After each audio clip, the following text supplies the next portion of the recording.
자, 오늘은 창세기 강해 가운데 25강 25번째로 생명과 언어 한번 따라갔을까요? 생명과 언어. 참 신기한 것은 뭐냐면 하나님께서 창세기를 생명이라는 주제로, 전 이때까지 그렇게 해본 적이 없어요. 처음 하는 거예요. 처음. 그동안 수없이 말씀을 선포하고 가르치고 연구하고 해왔는데, 이 주제 하나를 가지고 어떤 성경을 관통을 시키는 것은 해본 적이 없어요. 설교를 하는 가운데 시리즈로 한 적은 있었지만, 그런데 창세기를 하면서 핵심 메시지는 생명인 거예요. 생명. 제가 누누이 얘기하죠. 인생의 삶에 가장 중요한 게 뭐예요? 오늘이 중요한 게 뭐예요? 생명인 거예요.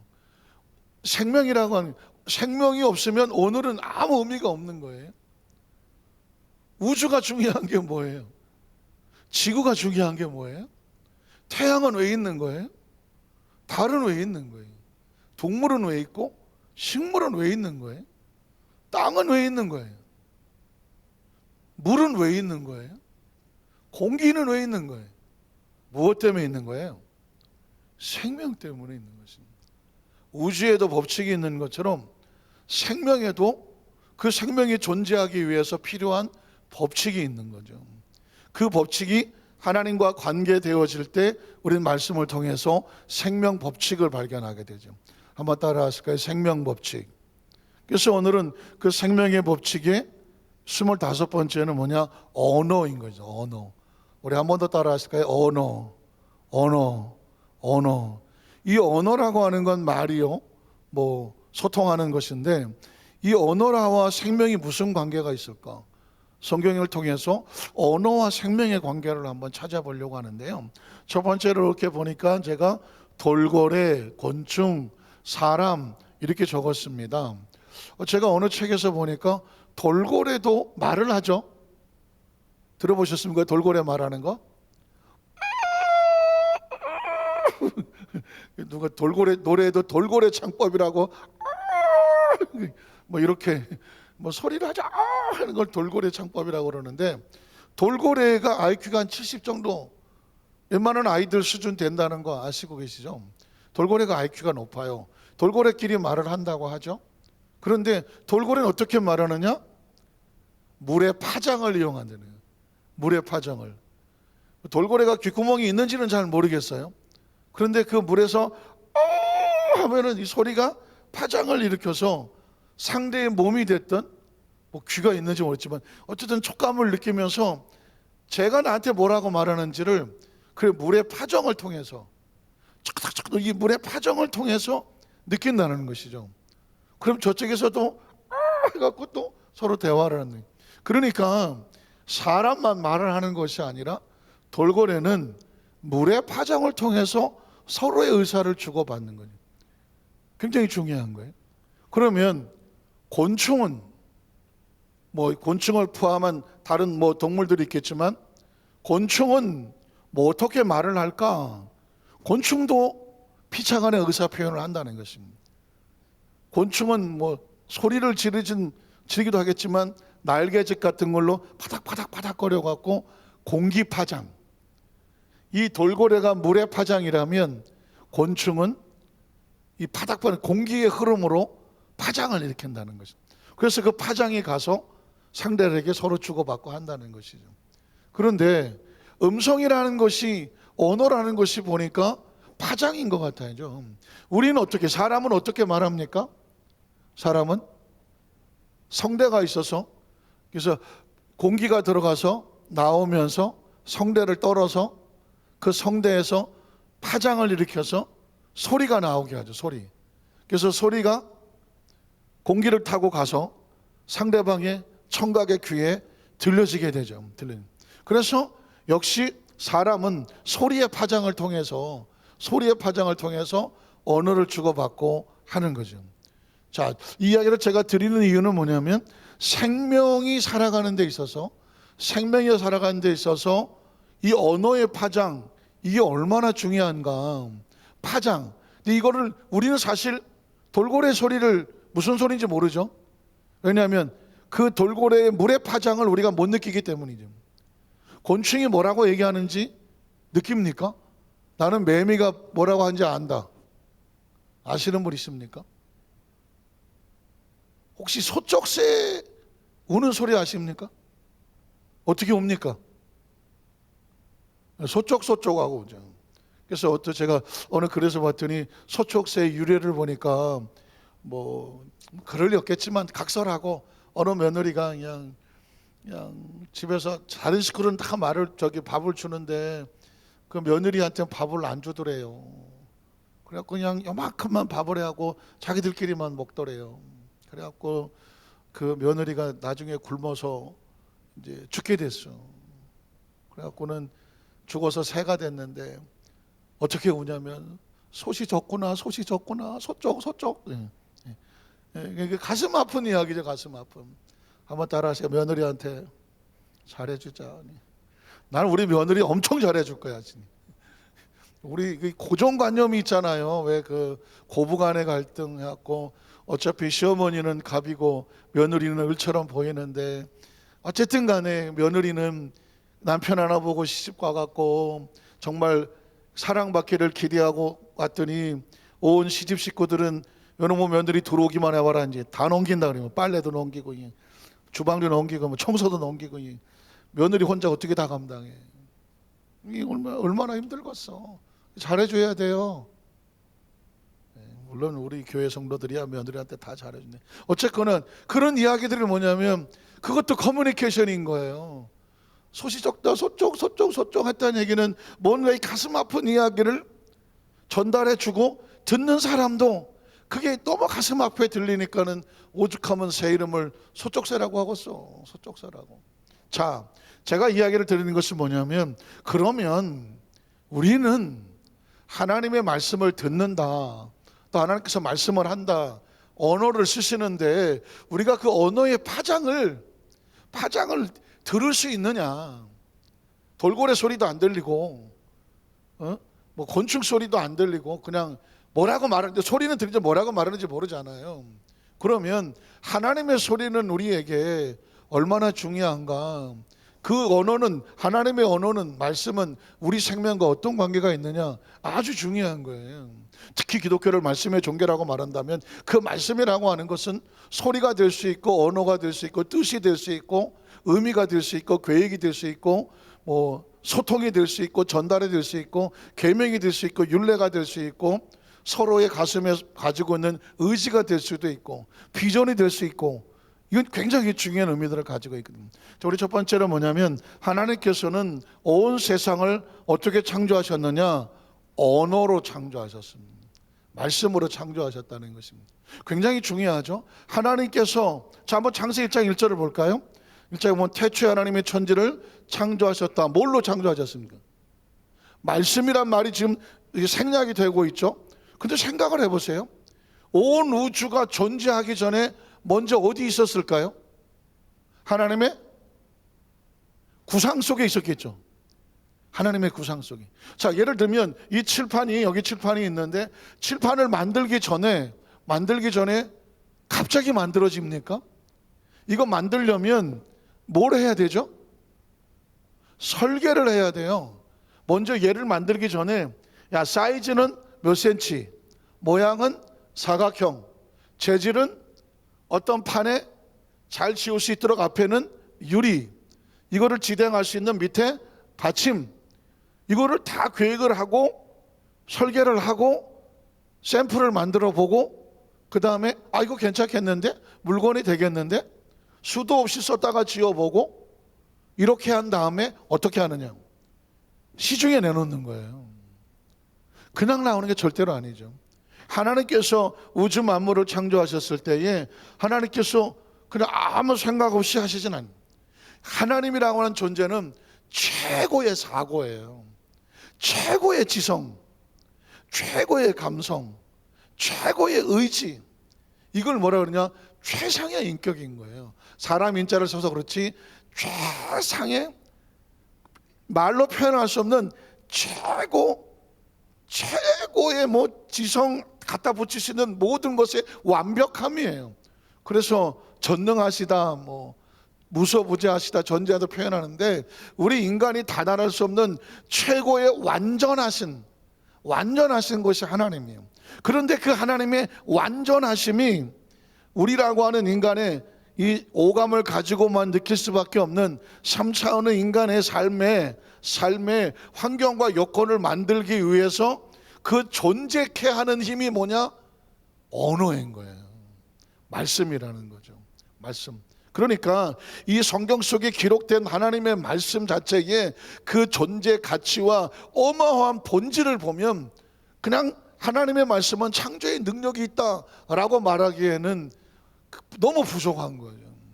자, 태초에 하나님의 천지를 말씀으로 창조하셨다. 그러니까 하나님은 말씀을 사용하셨고, 말씀이 선포되면 그 소리가 언어가 나오면 뭐가 된다?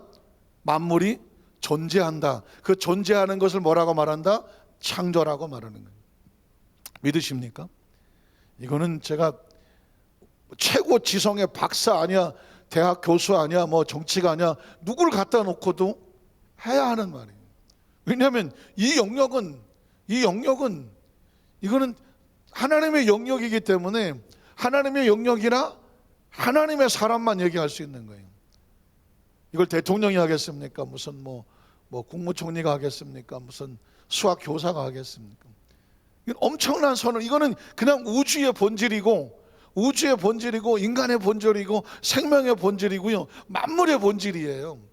이걸 모르면서 삶을 살아간다?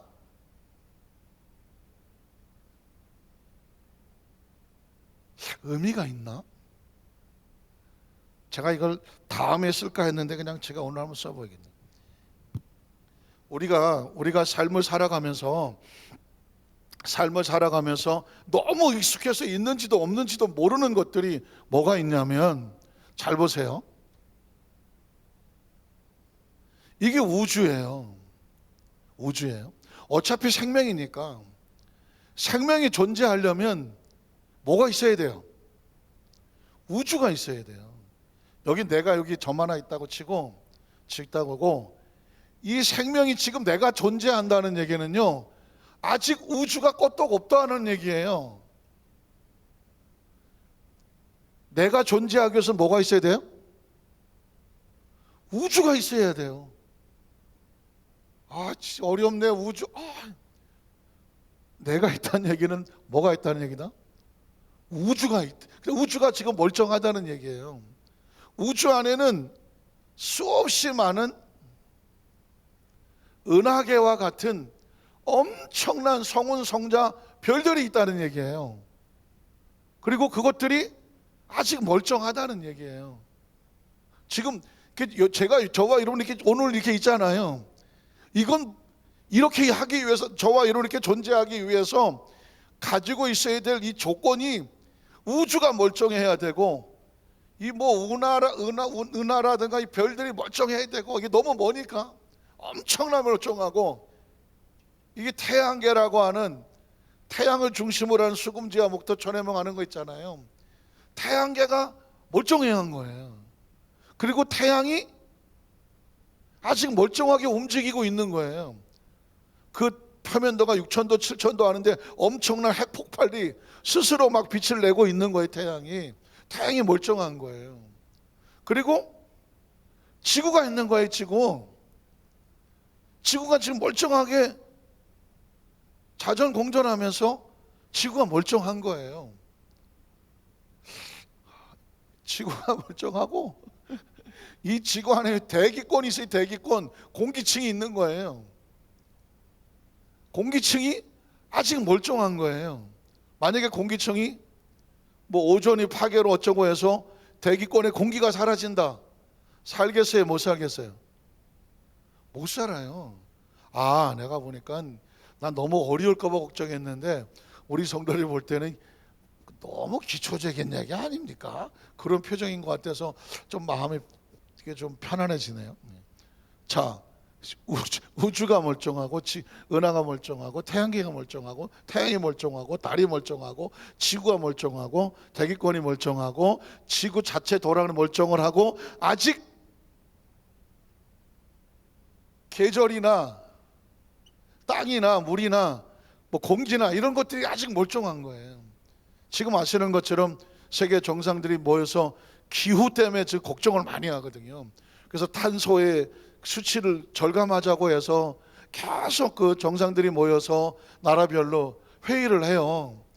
이 보통 일반 사람들은 뭐 먹고 사는데 바빠서 거기까지 신경 안 쓸지 모르지만 지금 엄청난 기후에 대해서 지금 인류가 진짜 목숨 걸고 해야 될 게 뭐냐면 이 기후거든요.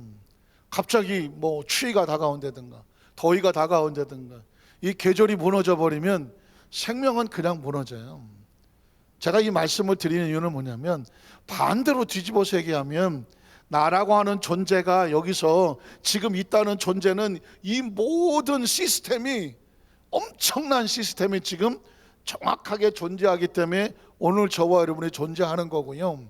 그러면 이 엄청난 시스템, 상상도 안 되는 시스템이 어떻게 완전하게 정확하게 돌아가느냐고요. 이것 자체가 창조라는 단어가 아니면 생각이 안. 아까도 제가 아침에 이렇게 출근하면서 보니까 길거리에 자동차가 어마무시하게 많아요. 그런데 그 엄청난 자동차 하나 만들려면 자동차 안에 3만 몇천 가지의 부속품이 들어가요. 그러니까 누군가는 정교하게 앞으로는 뭐 자율주동차, 로봇 자동차 같은 것들이 계속 나올 판인데 전기 넘어서 수소 자동차도 나오고 뭐 나올 판인데 자, 그 엄청난 자동차 어느 것 하나도 고도의 기술과 그 능력으로 만들어낸 거거든요. 그런데 인간이라고 하는 거는 자동차는 게임이 안 돼요. 인간이 얼마나 고도의 고기능의 존재인지는 자동차는 게임이 안 된다니까요. 그런 존재가 저와 여러분이 여기 이렇게 있다? 그리고 이 엄청난 시스템 속에서 살아가고 있다? 이건 창세기 1장 1장이에요. 태초에 하나님이 천지를 무엇으로? 말씀으로 창조했다고 하니 그 말씀이라는 게 어마어마한 능력이죠. 그 하나님의 이르시되 그 말씀 속에 하나님의 전 가지고 있는 사고, 에너지, 구상, 설계, 비전, 꿈 이게 전부 다 그 언어 한마디에 쏟아져 나와서 자 한번 볼게요. 창세기 1장 1절 한번 볼까요? 땅이 혼돈하고 공허하며 의감의 깊음 위에 있고 하나님의 영은 수면 위에 운행하시니라. 하나님이 이르시되. 성경에서 아주 흔하게 보는 단어가 야훼께서 이르시기를, 하나님이 이르시되거든요. 그런데 이런 백그라운드를 보면 하나님이 이르시되의 말은 하나님이 인간의 삶 가운데 아니면 사람에게 요 4차원과 3차원에 연결되는 통로가 뭐냐? 하나님의 커뮤니케이션은 뭐냐면 언어였다는 거죠. 언어. 하나님의 이르시되. 하나님의 이르시되. 이게 이르시되가 없으면 아무것도 없는 거예요. 하나님은 말씀으로 역사하시고 말씀으로 창조하시고 말씀으로 권세가 나타나고 그 말씀 자체에 엄청난 자신의 것을 우리에게 드러내고 계시는 통로가 뭐냐? 언어다는 거죠. 이 의미를 정확하게 좀 더 깊이 새겨지기 시작하면 우리가 쓰는 언어도 어디서부터 왔을 거예요? 하나님으로부터 왔잖아요. 하나님으로부터 왔단 말이죠. 하나님이 주신 언어거든요. 그러면 우리 말 한마디 한마디에도 어마어마한 엄청난 것들이 언어 속에 담겨져 있다는 것을 어설프리 우리가 조금 눈치채게 되는 거죠. 자, 그래서 창세기 1장 26절로 28절에도 보면 하나님이 이르시되 우리 형상을 따라. 자, 하나님이 뭘 하면 그냥 하나님께서 말 없이 움직이지 않아요. 하나님이 이르시되 우리 형상을 따라 우리 모양대로 우리가 사람을 만들고 그들로 바다의 물고기 하늘의 새와 가축과 온 땅과 땅에 있는 모든 것을 다스리게 하자. 말하면 그대로 되는 거예요. 하시고 그래서 하나님 자기 형상과 하나님 형상대로 사람을 창조하시되 남자와 여자를 창조하셨고 하나님이 직접 만들었기 때문에 하나님의 계획과 생각과 능력과 하나님의 모든 시스템과 가지고 있는 계획과 꿈이 전부 다 우리 속에 들어와 있는 겁니다. 믿으십니까? 믿으십니까? 저와 여러분이란 존재는 하나님의 최고의 구상이 우리 속에 들어와 있는 거예요. 우리 속에 들어와 있는 거예요. 그러니까 인간이라고 하는 존재 자체가 얼마나 귀중하고 소중한 하나님의 작품이냐. 이걸 우리 스스로 뭐 사람끼리 비교하고 내가 나를 봐서 나 같은 놈이 절대로 아니에요. 천하보다 귀중한 게 사람의 생명이라는 것은 하나님의 이 거대한 곳이 들어와 있기 때문입니다. 그리고 하나님이 그들에게 복을 주시. 뭘로 주실까요? 복을? 하나님 복을 뭘로 주실까요? 말씀으로 주시는 거죠. 뭐라고 말씀하십니까? 하나님이 그들에게 이르시되 생육하고 번성하고 땅에 충만하라. 그럼 어떻게 되게? 이게 프로그램이에요. 이게 하나님의 프로그램이야. 그러니까 이 프로그램을 우리에게 깔아주셔서 우리는 이 땅에서 생육하고 번성하고 땅에 충만한 것은 내가 뭘 어떻게 하는 것이 아니라 컴퓨터 프로그램이 깔리면 자동으로 그렇게 깔려가는 것처럼 스마트폰에 애플리케이션을 깔아놓으면 그것이 설정하여 열면 움직이는 것처럼 하나님께서 저와 여러분을 우리에게 어떤 것을 깔아놓으셨냐면 너는 생육하고 번성하고 땅에 충만하라. 이게 하나님의 축복이에요. 언어로 축복하시고 29절 30절에 보면 하나님이 또 이르시되 내가 온 지면에 심있는 모든 채소와 씨 가진 열매 맺는 모든 나무를 너희에게 주는 너희가 먹을 거리가 우리가 먹을 수 있는 것도 누구의 축복입니까? 하나님이 주시는 거예요. 가끔 뭐 나는 자연인이다 뭐 이래서 산에 사시는 분들 얘기를 보면 산에 사시는 분들 대부분 산에 있는 나무를 다 아시더라고. 버섯, 약초 뭐 지나가다가 이거 뭐 우리는 백날 봐도 저게 먹을 건가 안 먹을 건가 구분이 안 가는데 그런데 이게 뭐가 좋다 또 뭐 씨뿌리 뭐 해갖고 그걸 또 말려서 삶아서 이러고 있는데 모르는 사람은 못 먹는 거예요. 산에서 버섯 아무거나 주워 먹지 않잖아요. 큰일 나잖아요. 큰일 납니다. 그러나 오랜 경험과 책자와 영을 통해서 연구한 사람들은 대번에 독버섯인지 아니면 좋은 버섯인지를 안단 말이죠. 우리가 어떻게 먹는 거를 이게 먹어도 되는지 안 먹어도 되는지를 어떻게 합니까? 사실은 하나님께서 우리의 먹는 문제까지도 먹을거리 자체도 우리에게 축복을 해주신 거죠. 먹을거리가 되리라. 그 다음 절에 보면 땅의 모든 짐승 하늘의 모든 새와 생명이 있어 땅에 기는 모든 것에게는 뭐가 있어요? 내가 모든 푸른 풀을 먹을거리로 주노라 하시니 어떻게 되더라? 그대로 되니라. 이 얘기를 그냥 하나님의 말씀이지만 하나님의 프로그램으로 보자고요. 하나님이 프로그램을 깔았더니 어떻게 되더라? 그대로 되더라는 거죠. 그러니까 저와 여러분 한 사람 한 사람에게 하나님이 가지고 계시는 계획과 꿈이 있다고 제가 말씀하잖아요. 자, 그리고 창세기 2장 15, 17절에 보면 우리가 어떻게 하면 살고 어떻게 하면 살지 못하는지 그것도 뭘로 정해주셨냐면 말씀과 언어로 정해주신 거죠. 야훼 하나님이 그 사람을 이끌어야 돼 농산의 두 곳을 경작하며 지키게 하시고 야훼 하나님이 그 사람에게 명하여 이르시되 그러니까 하나님이 이르시되 명령하시되 이렇게 말씀이 나오면 그 말씀을 반드시 받아 적어야 되는 것은 뭐냐면 둘 중에 하나예요. 이걸 지키면 살고 안 지키면 위험하다. 한번 따라 지키면 안전하고 안 지키면 위험하다. 삶의 법칙을 말씀하는데 안전과 위험은 뭐가 안전한 거예요? 생명이 안전하고 뭐가 위험한 거예요? 생명이 위험하다. 그래서 야훼 하나님 각 사람 명하여 이르시되 동산 각 장나무 열매 내가 임의로 먹되 선악을 알게 나무 열매는 먹지 말라. 내가 먹는 날에는 반드시 뭐가 죽는 거예요? 생명이 죽는 거예요. 죽음이 왜 두려운 거예요? 죽음을 왜 피하고 싶은 거예요? 생명이니까요. 생명이란 뭐냐? 나의 존재, 그죠? 나의 존재.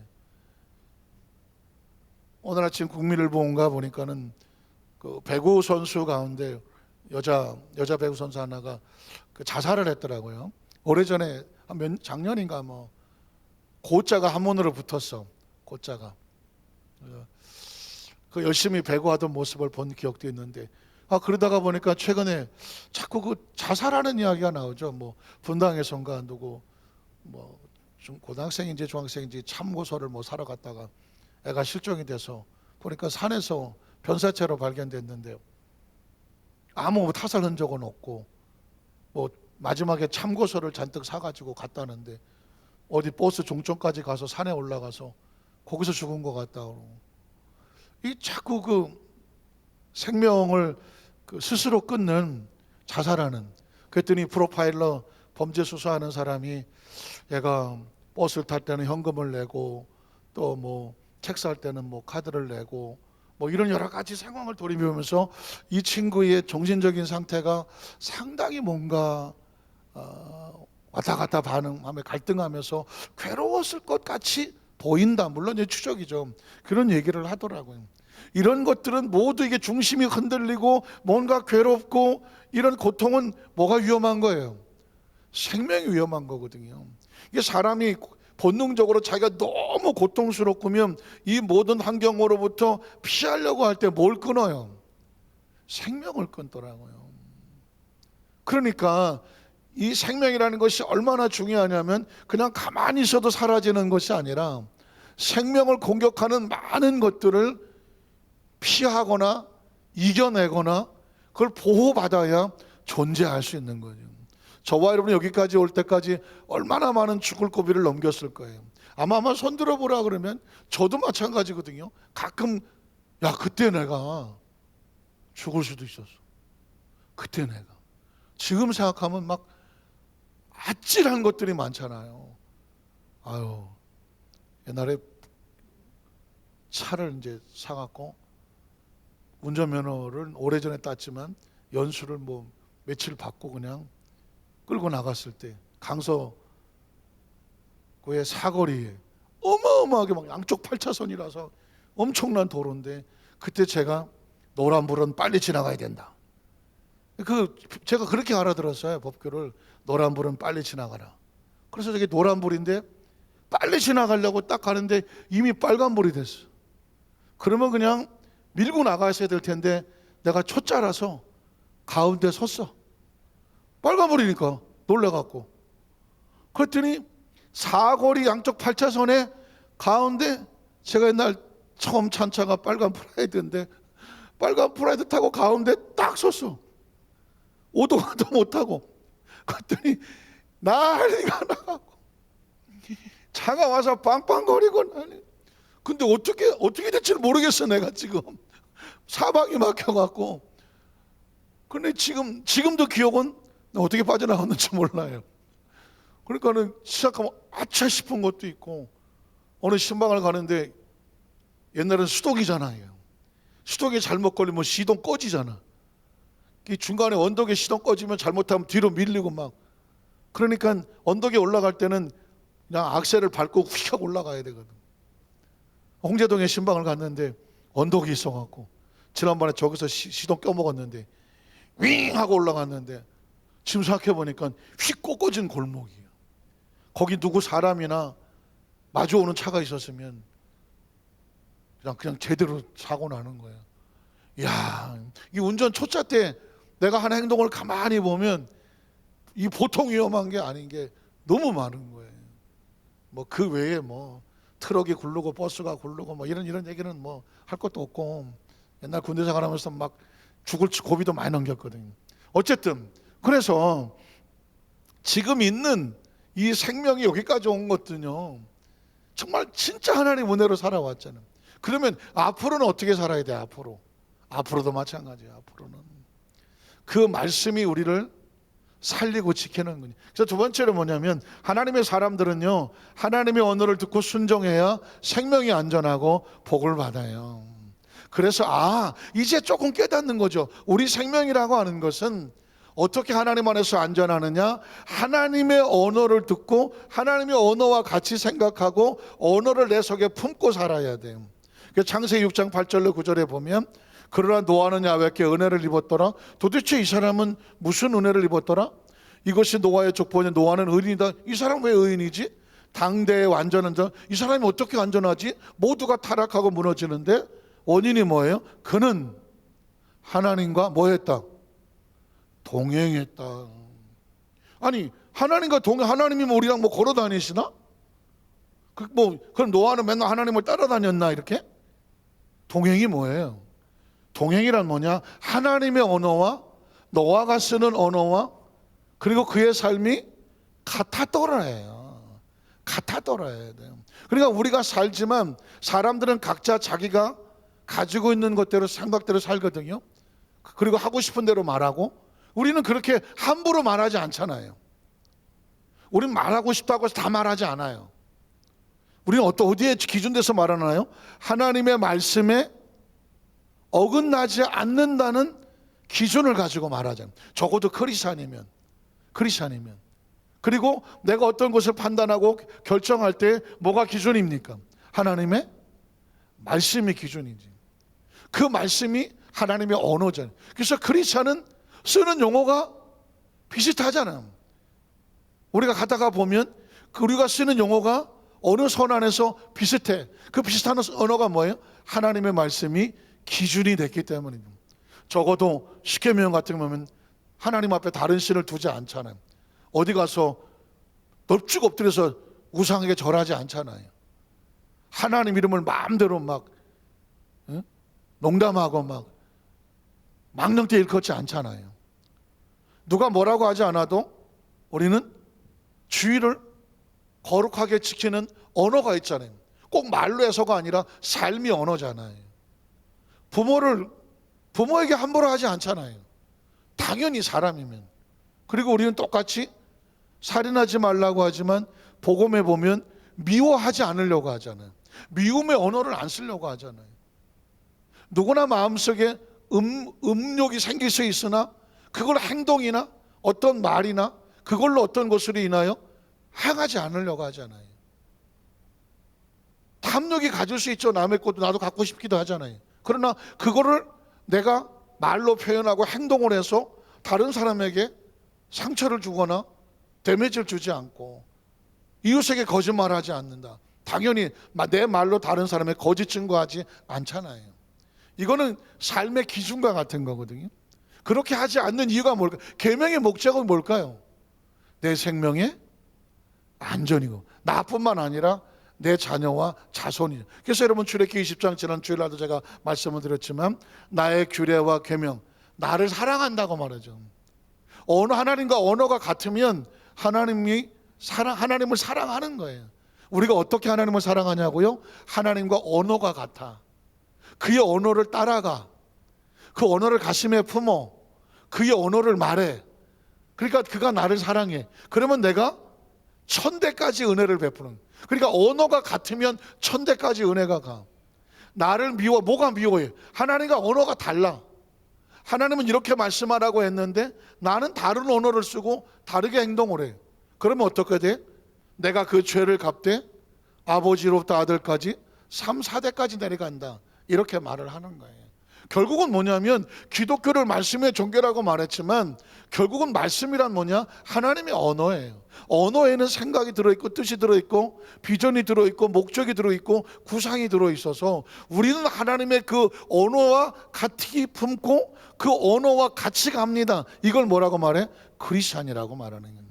그래서 여긴 다 그런 말이고 세 번째 넘어갈게요. 하나님의 언어와 다르면 제일 무서운 게 뭐냐면 우리에게 주어졌던 모든 것들이 하나님의 보장이 상실된다는 거예요. 처음에 창조하실 때 언어로 축복했잖아요. 생육하고 번성하고 땅에 충만하라 라고 말했잖아요. 그리고 에덴에 있는 모든 것도 네가 마음껏 먹고 마셔도 좋다라고 말했잖아요. 그러나 아닌 것 하나 선악과는 손대지 마라 그랬습니다. 자, 그런데 그 언어와 같았다면 지금도 아담과 하와는 에덴이요 그리고 영생을 잃어버리지 않았겠죠. 그런데 뭐가 달라요? 그 언어와 다른 그런 부분 오늘 제가 이번 주일날 설교 때 그 부분이 나올 수가 있겠는데요. 언어가 다르면 하나님과 언어가 다르면은요 제일 먼저 게 뭐냐면 죽으리라 그러죠. 죽으리라. 언어가 다르면 그러니까 위험한 거죠. 예수님을 구주로 믿으시면 아멘 하시기 바랍니다. 예수를 믿는다는 얘기는요 하나님을 향한 언어 표현이에요. 신앙 고백이라는 언어 표현이거든요.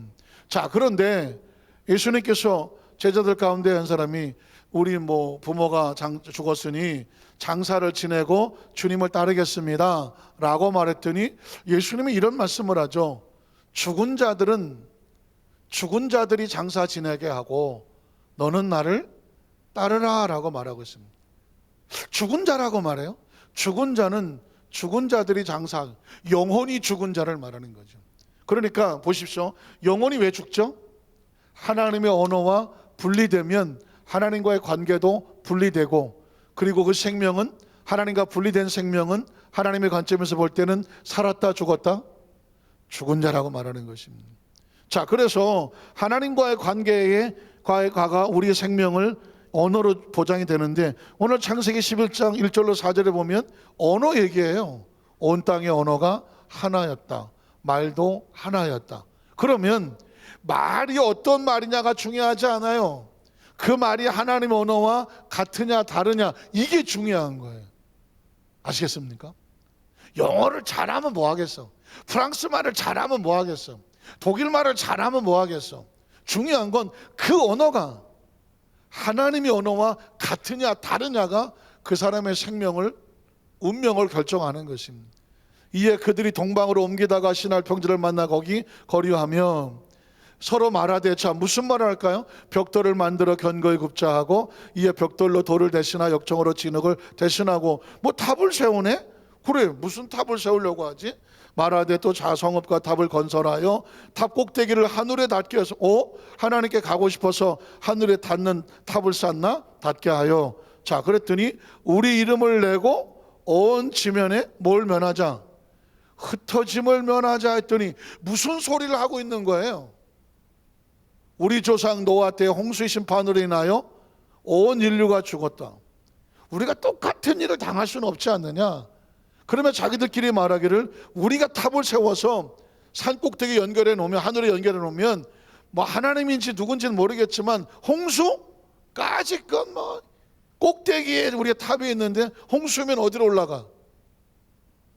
탑으로 올라가면 되지. 뭐 하나님이 뭐 우리를 건드리겠어? 이 이야기는 뭐예요? 하나님의 언어와 다른 언어를 쓰고 있는 거죠. 언어라는 엄청난 축복을 주었는데, 그 언어의 축복을 가지고 하나님의 언어와 같은 언어를 쓰는 게 아니라 하나님의 언어를 대적하고 있는 것이죠. 그러면 그 언어가 보장이 되겠습니까? 보장이 안 되죠. 그래서 그 다음 절에 보면 야훼께서 사람들이 건설하는 그 성읍과 탑을 보려고 내려오셨어요. 그들이 쓰는 언어가 어떤 소리인가 들으려고 내려오셨죠. 그래서 그 다음 절에 보니까 야훼께서 이르시되, 이 무리가 한 족속이요 언어도 하나이므로 이같이 시작하였으니 이후로는 그 하고자 하는 일을 막을 수가 없다. 언어가 같으니 자기들끼리 하나님을 대적하는 언어로 똘똘 뭉쳐버리면 그걸 어떻게 막겠느냐. 그래서 그 다음 절이 뭐예요? 뭘 흐트러 버리자? 우리가 내려가서 거기서 그들의 언어를 혼잡하게 하여 서로 교통이 되지 아니하고 서로 의사전달되지 않게 하면 그 하는 일이 무너지는 거거든. 서로 알아듣지 못하게 하자 하시고, 야훼께서 그들을 온 지면에 흩으셨으므로 그들이 그 도시를 건설하기를 그쳤더라. 언어가 다르면 사람도 일이 안 돼. 크리스천은 하나님과 뭐가 같아야 돼? 반드시 언어가 같아야 돼요. 그래야 하나님의 역사가 나타나는. 9절에 보면, 그래서 그러므로 그 이름을 바벨이라 했으니 이는 야훼께서 거기서 온 땅의 언어를 혼잡하게 하셨음이니라. 이게 언어의 저주예요. 이 인간의 가장, 생명의 가장 무서운 저주는 뭐냐면 언어가 안 되는 거예요. 말을 못한다는 게 아니라 하나님과 대화가 안 되는 거예요. 하나님의 말씀을 못 알아듣는다는 거예요. 내가 말해도 하나님 앞에 안 들린다는 거예요. 하나님과 대화가 안 되는 거예요. 가장 큰 축복은 뭐냐? 하나님과 대화가 된다는 거예요. 하나님의 말씀이 들린다는 거예요. 나의 기도가 하나님 앞에 상달이 되어진다는 거예요. 이게 최고의 축복이에요. 그래서 오늘 말씀을 마무리 지면서 내 생명은, 아니 내 언어는 내 생명을 보장한다. 근데 내 언어는 누구 언어와 같아야 하느냐? 하나님의 언어와 같아야 한다. 하나님의 언어는 그럼 무엇이냐? 성경의 말씀이 하나님의 언어이다. 내 속에 진정한 하나님의 뜻을 발견하는 것은 바로 하나님의 언어를 묵상하고 가슴에 새겨서 주야로 계속 그 말씀이 내 양식이 되게 하여 좌우로 치우치지 아니하며 그것을 지켜 행하면 내가 어디로 가든지 형통할 것이며 너를 해할 자가 결단코 없으리라. 아브라함에게, 이삭에게, 야곱에게, 요셉에게, 그리고 여호수아에게, 그리고 그 신명기에 모세를 통하여 이스라엘에서 가나안에 들어가기 전에 끊임없이 외쳤던 쉐마, 목적은 뭐냐? 언어로 네 생명을 지켜라. 우리 여기서 만사님께, 우리 성도들에게 이 축복의 말씀이 선포되었으니 말씀대로 이루어지시기를 주님의 이름으로 축원합니다. 우리 찬양 한 곡을 드릴까요?